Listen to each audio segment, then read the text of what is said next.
Good morning, guys.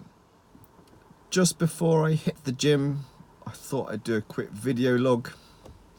I do these logs or vlogs, I don't know, the modern world dumbfounds me, from my Land Rover, because I'm a busy guy. I got stuff to do, people to see. So these are just ramblings, rants. Hopefully you find them informative. Hopefully you find them useful. If you disagree with what I say, good. At least it's made you think. And that's what we lack in our society.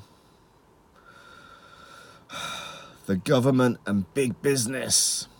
Oh, controlling, manipulating everything. The media.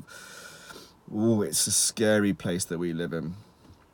It's that scary that two of my guys are creating communities, self-sufficient communities, for the inevitable crash that's going to happen in the near future.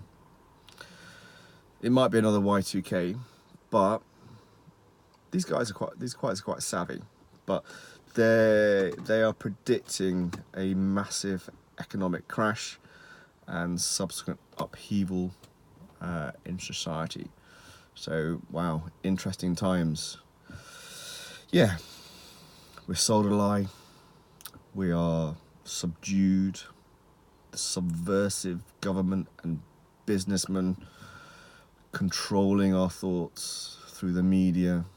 And you only got to walk into a supermarket. So again, slight tangent. Healthy eating. Everything on sale is junk. Crisps, chocolates, garbage. You know, we get told to eat properly, eat healthy food, and you walk into a supermarket and what's on offer? Coke. Geez, I mean, I went to Africa, and we drove through Kenya to get to the Masai Mara, and adorned on most buildings was a Coca-Cola sign. I was horrified. These guys have got nothing, and Coca-Cola have infiltrated, or Schweppes have infiltrated Africa. I mean, I was half expecting to see a bloody McDonald's. These guys, it really is hand to mouth. But you know, the model that we live in or live by here in our civilized world, in inverted commas, is poisonous. So I've spoken about this before. I've created my own little bubble. Whether you want to be a part of the bubble or not doesn't bother me whatsoever. You can have strong objections to what I say, but it doesn't really matter, because what we do is backed up by science, and we are highly regulated. We've been inspected by the CQC. I have the results of the report, which is going to disappoint some of you, because some of you don't want us to do very well, and some of you deliberately tried to put a spanner in the works. So we had our inspection a couple of weeks ago. All went very well. The lady, interestingly, said that the men's health clinic was like a family. And it really is like a family. The atmosphere is incredible. Hopefully it's very professional, but very relaxing. And we'll publish the results of the CQC report as soon as it's actually been launched to the website. But we have seen the draft, and it's good. Yeah, well, what happened 2 weeks before? Somebody put in a concern or a complaint. So what was the concern? Who was it from? Well, apparently it was from one of my patients. It was an anonymous complaint and they hid their email. Now, the CQC took this concern to their IT department, who could not trace the email. Now, unfortunately, there are programs out there nowadays that you can hide your email. So this apparent patient of the men's health clinic, who obviously wanted to remain anonymous, really wanted his anonymity because he hid his email. He really didn't want to be found out, did he? So what was the complaint all about? Well, it had three aspects to it.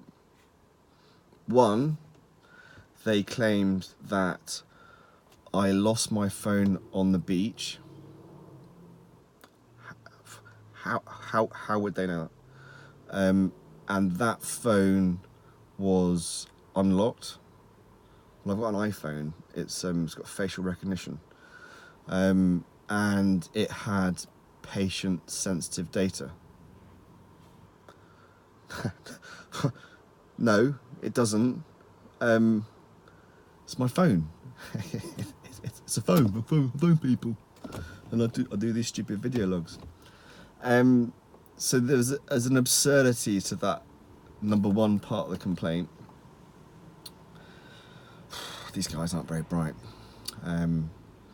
So part two was this supposed patient was nervous about injecting for the first time. So they rang me up, and what did I do?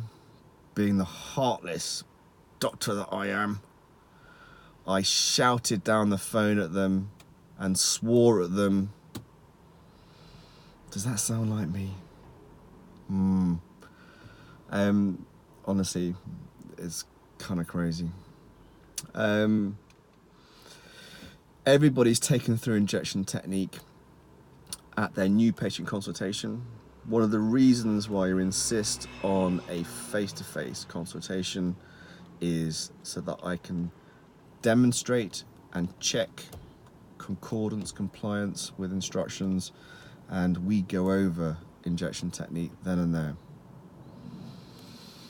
Part three of the concern was I am prescribing a medication, a lifelong medication, inappropriately.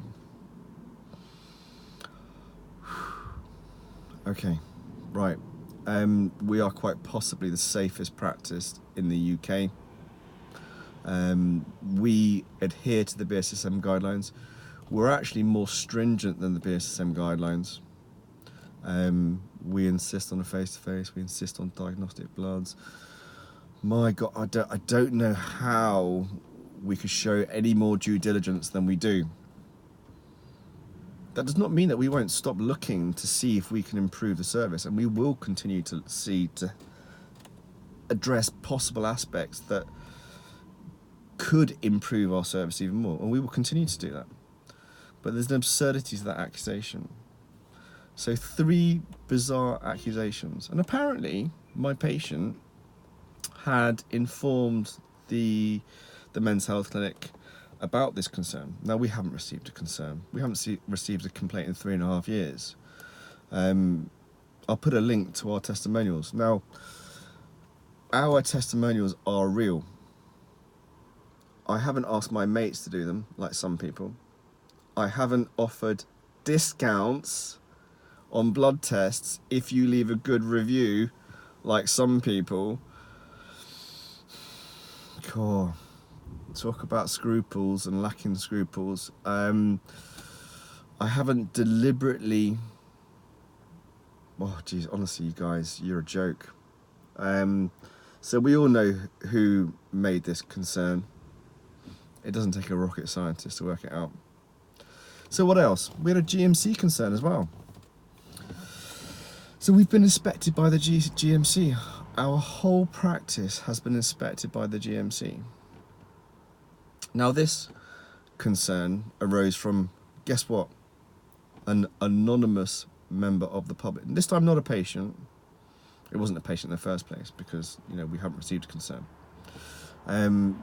So this member of the public was concerned about patient safety, and he brought up a few points, and he took things out of context, and he deliberately tried to deflect from the truth, and he made up lies about our practice. Now, he was so concerned about patient safety, it took him 17 months to compile all of the data. I'll say data because he's lived in America and he uses the term data, not research. There was also another tell, unfortunately, that you put yourself in the firing line. We know who you are. 17. He was that concerned that he waited 17 months before he had enough evidence, in inverted commas, to complain or put a complaint into the GMC. He used a word called compounding, and he said that he'd spoken to the MHRA and they'd advised him that it was compounding. It's not compounding. I'm not going to tell you what the term is because you can look it up. So next time you complain, actually, you might want to try and get your facts right. So apparently the MHRA told you that yes, it was compounding, which it's not, and you should report your concerns immediately to the GMC, which he did. Because the MHRA was so concerned about our practice that he should report it to the GMC. Now, do you not think if you have a alleged concern that you address with the MHRA, that they would not contact the clinic? Why would they contact the GMC? The GMC regulates doctors, the MHRA is medicines. So if there was a medicines concern, the MHRA would contact the clinic. And if they were really concerned, then they would then contact the GMC. Now, did they? No. So we called your bluff on that. And using an American term, which you've used many times before, yeah, you're not very bright, are you? So yeah, that was quite a stressful time actually, because obviously having one's practice questioned, you know, I hold my clinical my integrity and my clinical practice to the highest esteem.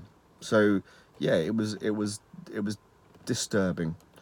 Lydia and I flew up to Manchester for an interim orders tribunal, and my barrister, God love him, what a dude. He is the Hugh Grant of the barrister world. He was cracking. He didn't tell him anything. He didn't tell him what he wanted them to say. He didn't tell them what to think. He led them down the path to what they should think. He was cracking. Really impressed. So yeah, we walked out of the interim orders tribunal, and guess what the outcome was? Because are we unsafe? The outcome was no order, which is great news. So part 2, our solicitor, another dude, he did his part, and the outcome of the GMC concern, which arose from a member of the public, not a patient, we all know who you are, the outcome of it was what? Nothing. So yeah, keep trying if you want, but it's futile. Our practice is safe, it is effective, and it will continue to be effective. So I suppose, why don't you complain to the MHRA next? Because that's the next regulatory body that could possibly investigate us.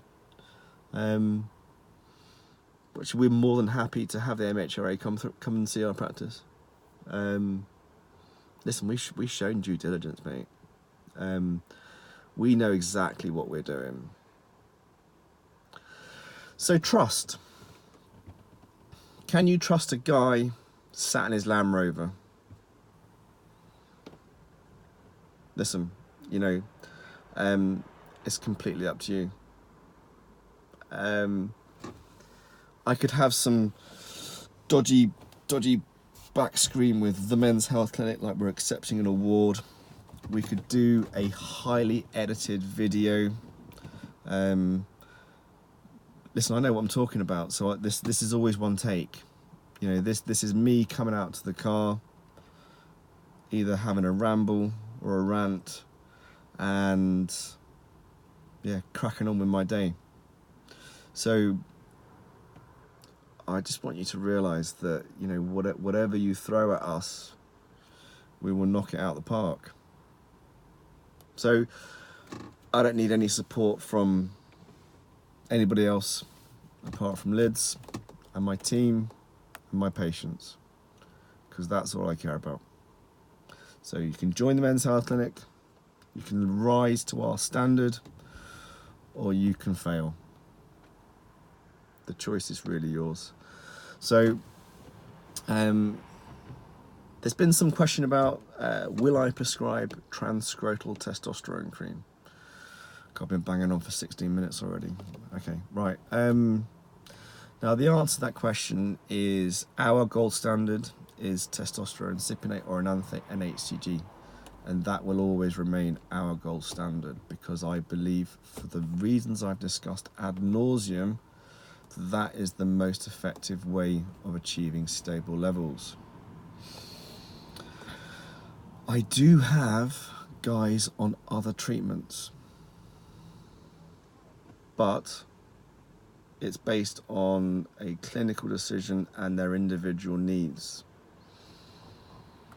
Now, we have tried Transscrotal Testosterone cream with one guy because he's got some really rare autoimmune disease, and he has a horrible reaction to medications. So we tried him with Test-Sip, Test-E and HCG, and unfortunately he had a flare of his autoimmune condition. So he was keen to try the testosterone cream, and we did, but unfortunately it flared his condition as well. I actually tried it in somebody else,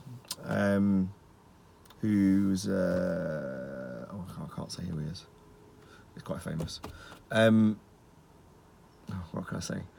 He now I made a rather flippant video a while back about testosterone cream, so I did trial it with one of my guys, who I can't name, obviously can't name. Yeah, he didn't get on with it. He actually had a dermatitis reaction to it. So whilst my previous video about Transscrotal team was a bit flippant, and it was designed to irritate the bozos, yeah, there was a reaction. So it was a no from me. And I think, you know, you again, you read on the internet and it's all, I feel amazing, I feel amazing, I feel amazing. You always hear the extremes. So you don't tend to hear kind of like a well-balanced, considered approach or reaction. Because funnily enough, most guys who are optimized, in inverted commas, are getting on with life. They're moving forwards. They're not on the forums. Why if you're optimized and you're feeling amazing, are you on the forums shouting loud? Is it altruistic? Jury's out. Do you want to share your experiences so other guys can also benefit from what you've learned and what your outcomes have been from the different medications? So yeah, our gold standard will always be testosterone cypionate, because it's sub-Q is best, and HCG, but also enanthate. So Transscrotal Testosterone Cream.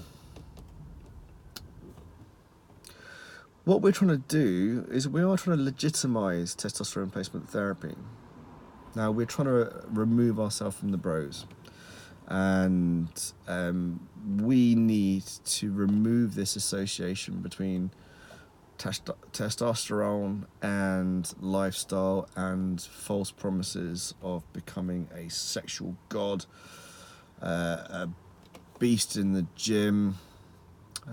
You can become a sexual god and a beast in the gym, but it's not going to be just because of your hormones. Okay, so you've got to put the hard work in. I don't want to talk about the sex bit because that's down a path that probably we shouldn't go down. But physically you can become the best version of you if you put the work in. Now everybody wants this quick fix, but it doesn't come like that. So we've spoken about this before, so I'm not going to go bang on about it because I repeat myself ad nauseum and I bore myself sometimes. Well, a lot of time actually. But you've got to put the hard work in. And it's like, well, I feel great, but could I feel better? Oh, perhaps I could try testosterone cream. I do feel good, and my libido's good, and I'm training in the gym well. But I've read online that transscrotal testosterone cream is amazing. Can I try that? Now we talk about the need for consistency and stability constantly because of homeostasis. Again, not gone bang on backs.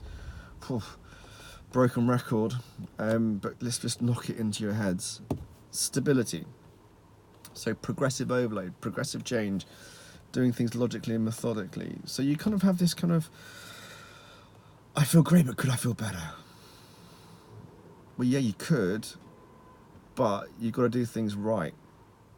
You've got to have this sensible approach, a pragmatic and logical approach. Geez, again, own the dopamine reward. Geez, work, get on with it. But I've read on the internet. But okay, so the same argument applies with this transscrotal testosterone cream that it does apply to the gel. So the difference, obviously, with the transscrotal testosterone cream, say that twice really fast, is the fact that obviously the absorption is far greater, rubbing on your testicles, and you are also stimulating the 5-alpha reductase enzyme that resides around the prostate. So you are going to have a DHT spike in comparison to what you would normally have on testosterone replacement therapy or naturally. So we're always talking about nature, we're always talking about working with nature and mimicking natural physiology. And so we want to distort natural physiology with transscrotal testosterone cream, do we? Because DHT's cracking. It is cracking. You can help get to the big muscles. It helps with sexual function. But the potential consequences, and the important potential consequences, is obviously potential prostatic issues. And we have seen that. So, please don't tell me it doesn't happen. We have seen that. So that happened not with our trial of transscrotal testosterone cream, but it happened with Proviron, too aggressive a dose of Proviron alongside testosterone and HCG. So now what we do is we microdose that word again. Again, because we're not trying to cause a dramatic reaction. We want your physiological processes and parameters to be able to adapt slowly to make the change sustainable. So, excess DHT. What else? Acne. Well, we know about that. If you're prone to acne, obviously oily skin. The interesting thing, acne is funny because we have found a few guys who are convinced it's estrogen related, and when they were prescribed Aromacin, Examestane, their acne resolved. Which is quite peculiar because physiology should say that it's DHT that causes acne. So why would adding Examestane into a protocol reduce the acne, because that testosterone that's being aromatized to estrogen that then is subsequently blocked by the exemestane has to go somewhere. So what you're actually doing by adding an aromatase inhibitor is actually increasing DHT and increasing free testosterone. So often when we have guys who are on testosterone and HCG and their estrogens are high, but they're not that high, it's a balancing act, and it's funny because, you know, traditionally, biologically, it doesn't, you know, it doesn't make sense, because we always were convinced it's DHT, but perhaps there is something that we're not really fully understanding right now. So the reason against the gel, the testo gel that was available in the UK, is number one, it's quite weak, so it's hard to get actually, you know, a decent dose. And number two, you can't really titrate the dose effectively. So that stands true with transscrotal testosterone cream. The same principles apply. Now what we are trying to do is we're trying to add legitimacy to this condition. So if we're going to demonstrate positive change to the NHS, then we do need to keep levels within normal parameters. So you read on the internet about massive spikes in XYZ, and that's something that we are trying to avoid. So it's unfortunate. Listen, I know, you know, I feel great. I'm glad you feel great, but it's not something that we will be advocating at the Men's Health Clinic. If you want transscrotal testosterone cream to feel great and have high levels, then you're going to go somewhere else. It's as simple as that. If we want to affect a positive change to the UK, which is what we do want to do, then we need to demonstrate normal levels. And we've spoken about this before, again, ad nauseum. Human beings, it's all about balance. It's all about normal levels, and understanding that abnormal levels have a negative physiological reaction. But the long-term data, yeah, shut up. Common sense, biology, biochemistry, physiology, pharmacology, pharmacokinetics. Geez, you know, you can feel amazing on testosterone replacement therapy, but it's all up to you. You know, it's the right perspective, it's the right attitude, it's doing all those things that we've spoken about before, addressing every aspect of your life, lifestyle, nutrition, exercise, adding challenge to your life in this crazy health and safety world that we live in, not listening to people who are trying to sell you a lie. Motivating yourself. Testosterone allows you to motivate yourself, hopefully, but it's all part of a big picture. Now stop moving towards the path of least resistance and a quick reward. Fight. Your DNA depends on it.